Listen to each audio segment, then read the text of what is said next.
একটি কাক ভালোবেসেছিল এক ময়ূরকে। সে ময়ূরের পেছনে পেছনে ঘুরে বেড়াতো, মনে মনে খুবই ভালোবাসতো। ময়ূরটি সবকিছু বুঝেও না বোঝার ভান করত। এভাবে অনেকদিন কেটে গেল। একদিন সকালে ময়ূর তার বাসার সামনে একটি লাল খাম দেখতে পেল। খামের ভিতরে একটি ছোট্ট কালো ফুল। ময়ূর নিশ্চিত হলো কাকটি এই ফুল পাঠিয়েছে। কিছুদিন পর কাকের সাথে দেখা হলো। ময়ূর হেসে বলল, তোমার শরীরও যেমন কালো তেমনই তোমার রুচিও কালো।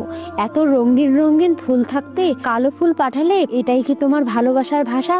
ময়ূরের এমন কথা শুনে কাক খুবই কষ্ট পেল। কিছু না বলেই সে সেখান থেকে চলে গেল। এরপর দিন মাস বছর পেরিয়ে গেল, কাকের আর খোঁজ গেল না। একদিন হঠাৎ করে ময়ূরের সাথে কাকের দেখা হয়ে গেল। ময়ূরটি অবাক হয়ে বলল, এতদিন তুমি কোথায় ছিলে? তোমাকে তো বহু বছর পর দেখছি।